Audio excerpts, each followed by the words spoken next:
एक शहर में अंजलि और अनन्या नाम की दो बहनें रहती थी। अंजलि बड़ी थी और अनन्या छोटी। दोनों बहनों को घूमने फिरने का बहुत शौक था। दोनों के कॉलेज की छुट्टियां थी। एक दिन अंजलि कोई किताब पढ़ रही थी, तभी अनन्या आती है। दीदी, क्या पढ़ रही हो? एक आर्टिकल है जिसमें हिस्टोरिकल प्लेस के बारे में जानकारी है। बहुत इंटरेस्टिंग है। पता है, हमारे शहर से बस 40 किलोमीटर दूर पर एक पुराना राजमहल है जहाँ जाने से लोग डरते हैं। कहते हैं वहाँ दो रानियों की आत्मा भटकती रहती है। अरे, यह सब बेकार की बातें हैं। भूत प्रेत आत्मा ऐसा कुछ भी नहीं होता। तो मैं कहाँ कह रही हूँ कि होता है। यह तो इस आर्टिकल में दावा किया गया है। दीदी, क्यों ना हम लोग इस राजमहल में घूमने चले? बहुत दिनों से हम लोग कहीं बाहर नहीं गए हैं। आइडिया तो अच्छा है, लेकिन हमें जाने कौन देगा? मम्मी के सामने तो जिक्र भी मत करना। चलो पापा को पटाते हैं। दोनों पापा के पास जाती है। वो अखबार पढ़ रहे होते हैं। पापा, दीदी कह रही है कि उसे कहीं घूमने जाना है, उसका मन नहीं लग रहा है। अच्छा, मैं कह रही हूँ यह सब तुम्हारी प्लानिंग है। मैं समझ गया। ये तुम दोनों की मिली भगत है। मतलब कि तुम लोगों को कहीं घूमने जाना है और पापा को बलि का बकरा बनाना है। मम्मी तो इजाजत देगी नहीं। पापा, यू आर ग्रेट। आप तो हमारे मन की बात जानते हैं। प्लीज पापा, हमें जाने दीजिए ना। ये बताओ, जाना कहाँ है? ज्यादा दूर नहीं जाना है पापा। यही 40-50 किलोमीटर दूर एक पुराना राजमहल है। बस उसी को देखने जाना है। हम 2-3 दिनों में वापस आ जाएंगे। बस मम्मी को आप संभाल लीजिए पापा, प्लीज, नहीं तो हमारा जाना कैंसिल हो जाएगा। ठीक है, लेकिन संभल कर जाना और किसी भी तरह की कोई प्रॉब्लम हो तो तुरंत फोन कर देना। पापा से इजाजत मिलने के बाद अंजलि और अनन्या अपना बैग पैक करती है और सफर पर निकल पड़ती है। दोनों एक कैब बुक करती है और राजमहल की तरफ चल देती है।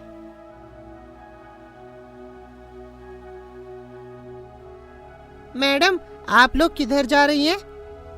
रायगढ़ के राजमहल को देखने। मैडम, ये क्या बात कह रही हैं? वहाँ कोई नहीं जाता। आपने पहले बताया होता तो मैं भी नहीं जाता। आपको नहीं पता, उस राजमहल में दो रानियों की आत्मा रहती है। वहाँ से कोई जिंदा वापस नहीं आता। अरे, यह सब अंधविश्वास की बातें हैं। आत्मा वात्मा कुछ नहीं होता।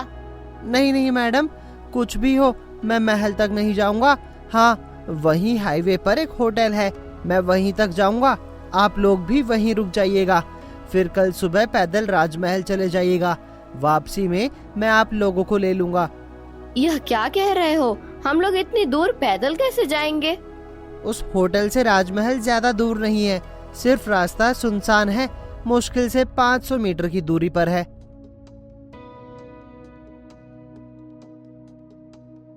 ड्राइवर उन लोगों को होटल तक पहुंचा देता है। दोनों एक कमरा बुक करती है। रात में दोनों बहनें खाना खाने जाती है।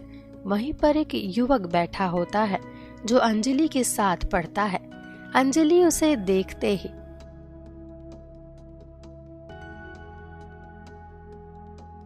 अरे सुमित, तुम यहाँ कैसे? मैं अपनी रोमांचक यात्रा में आया हूँ। हाल ही में एक आर्टिकल में पढ़ा कि यहाँ रायगढ़ के महल में दो रानियों की आत्मा रहती है, तो चला आया उनसे मुलाकात करने।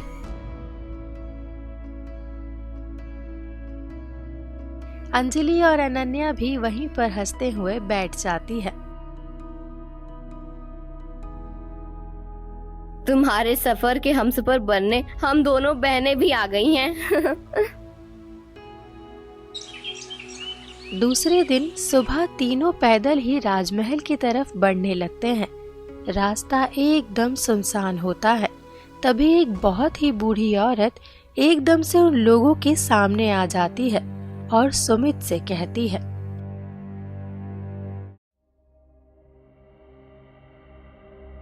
आखिर तुम्हें आना ही पड़ा।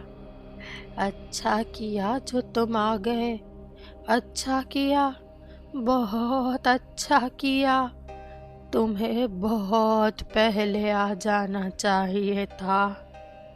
अब जो आए हो तो बिना अपनी जिम्मेदारी निभाए वापस मत जाना। हाँ, वापस मत जाना, मत जाना। मेरी बात याद रखना। हाँ, याद रखना। ठीक किया, अच्छा किया तुम आ गए। तुम आ गए। तुम्हारा भला हो, सबका भला हो।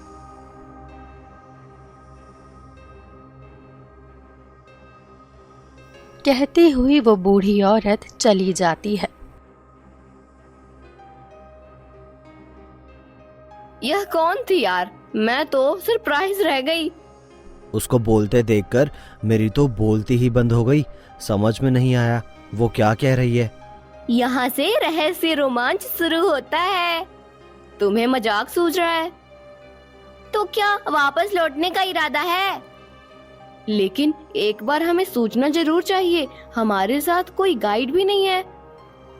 उन दादी अम्मा को ही रोक लेना था, वही हमारी गाइड बन जाती। तुम लोग ऐसे कंफ्यूज मत करो। अगर नहीं जाना है तो तुम लोग लौट जाओ। नहीं नहीं, मैं नहीं लौटने वाली। मैं नहीं मानती आत्मा वात्मा को। हाँ। तीनों फिर आगे बढ़ते हैं। थोड़ी दूरी चलकर उन्हें राजमहल दिख जाता है। अब यहाँ तक आ गए हैं तो चलो अंदर चलते हैं। तीनों अंदर दाखिल होते हैं। राजमहल काफी खस्ता हाल में था। वैसे देखकर लग रहा था कि अपने समय में ये बहुत खूबसूरत महल रहा होगा। तीनों महल में घूमने लगते हैं। महल के बीच में एक बड़ा सा हॉल था। उसमें 2 रानियों की खूबसूरत तस्वीर लगी थी। अनन्या देखो, यही वो दोनों रानी हैं जिनकी आत्मा इस महल में भटकती है। हाँ, लोगों का कहना है कि ये दोनों रानियां आज भी अपने पति यानी कि महाराज का इंतजार करती है, जो युद्ध पर गए थे और लौट कर नहीं आए। यानी दोनों की शादी एक ही राजा से हुई थी। उस जमाने में ये कॉमन बात थी। घूमते घूमते वे एक दरवाजे से निकलते हैं तो वहां एक बाग नजर आता है जो अब वीरान हो गया था। कभी यह बाग कितना सुंदर रहा होगा। सच में किसी जमाने में यहाँ कितनी रौनक रही होगी। यहाँ अभी भी कितने प्रकार के गुलाबों के फूल हैं। यहाँ की हवा के झोंकों में सचमुच खुशबू है। ऐसा लगता है जैसे हजारों गुलाब एक साथ खिले हैं। बेकार ही यहाँ आने से लोग डरते हैं। सब कुछ कितना अच्छा है। इसे तो टूरिस्ट प्लेस घोषित किया जाना चाहिए। हाँ सचमुच, मेरा तो मन कर रहा है कि यही 2-3 दिन रुक जाऊं। चलो अब बहुत हुआ, शाम हो रही है, अब हमें लौटना चाहिए। कल हम फिर यहाँ आएंगे। तीनों वापस महल में जाते हैं। अरे, हम लोग काफी देर से एक कमरे से दूसरे कमरे में जा रहे हैं, लेकिन अभी तक बाहर नहीं निकल पाए। कहीं हम महल के अंदर फंस तो नहीं गए? तब तो हमें रात यहीं गुजारनी पड़ेगी। नहीं, चलो जल्दी रास्ता ढूंढे। यहाँ रुक गया तो हम लोग खाएंगे क्या? मुझे तो भूख भी लगी है। सुबह नाश्ता करके निकले थे। काफी देर हो जाती है लेकिन उन लोगों को रास्ता नहीं मिलता। तीनों चलते चलते थक जाते हैं। चारों तरफ अंधेरा होने लगता है। वे लोग महल के उस कमरे में आ जाते हैं जहां दोनों रानियों की तस्वीर लगी थी। वहां एक मशाल जल रहा होता है। अब सचमुच हमें यहीं रुकना होगा। तीनों वहीं बैठकर बातें करने लगते हैं। रात हो जाती है। उन लोगों को नींद आने लगती है और बैठे बैठे वहीं झपकी लेने लगते हैं। तभी पायल की छन छन की आवाज आने लगती है। उसके साथ ही 2 लड़कियों के हंसने की मधुर आवाज भी आती है।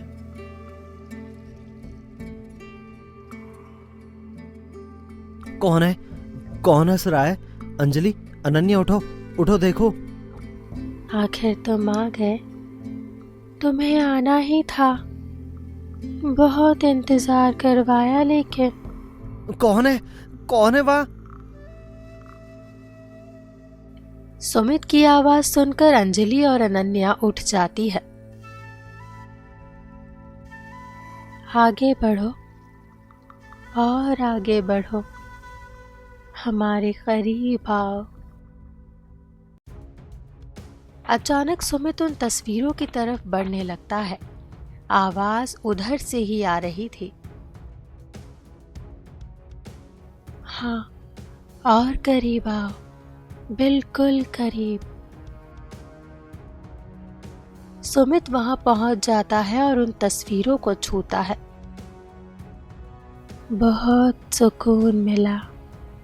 बरसों के इंतजार के बाद आज तुम आए हो। अब तुम यहाँ से कभी मत जाना।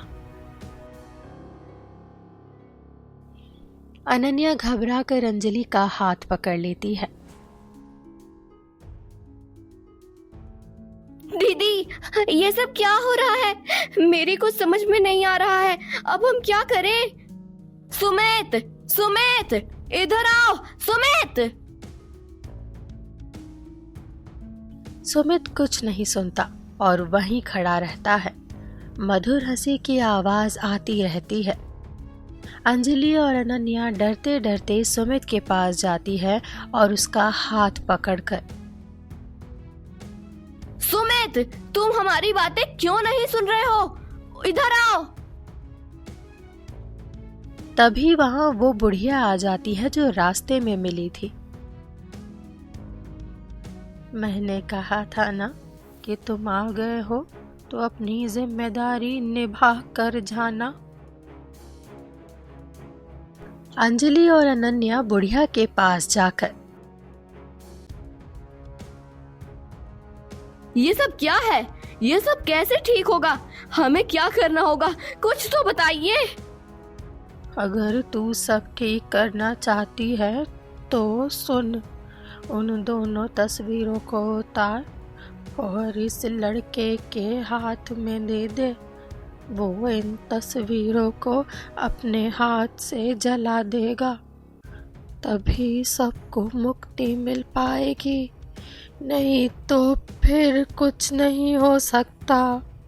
नहीं तो फिर कुछ नहीं हो सकता। अनन्या और अंजलि जाकर उन तस्वीरों को खींचकर उतार लेती है। तस्वीर के उतरते ही सुमित पलट कर देखता है। सुमित, सुमित, देखो, इस तस्वीर को पकड़ो और इसे मसाल के पास ले जाकर जला दो। चलो सुमित, जल्दी करो।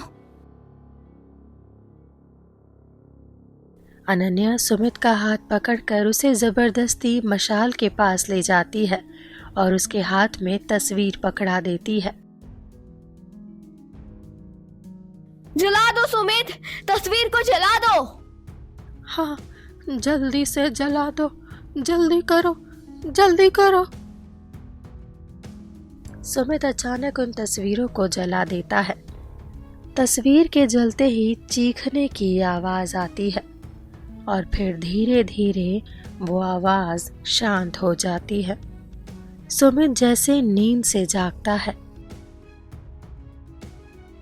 क्या हुआ? क्या हुआ? वो सारी आवाज कहाँ गई? आज जो हुआ उसकी हमने कभी कल्पना नहीं की थी। वैसे जो कुछ भी हुआ शायद अच्छा ही हुआ है। हाँ, बहुत अच्छा हुआ। हाथ सबको मुक्ति मिल गई। हाथ सबको मुक्ति मिल गई। कहती हुई बुढ़िया महल के अंदर चली जाती है और अब तक सुबह हो गई थी। अब हमें चलना चाहिए। इस भयानक रात को हम कभी नहीं भूलेंगे। इस रात ने मेरा नजरिया बदल दिया है। एक बात तो अच्छी हुई कि आज के बाद अब यहाँ कभी किसी को डर नहीं लगेगा, कोई पायल की आवाज नहीं आएगी, है ना? तो ठीक है, फिर हम कल आते हैं। तीनों वापस होटल आ जाते हैं और ये निर्णय लेते हैं कि आज दिन भर आराम करेंगे और शाम को फिर इस राजमहल में जाएंगे। उन तीनों को विश्वास हो गया था कि अब हवेली में कोई आवाज नहीं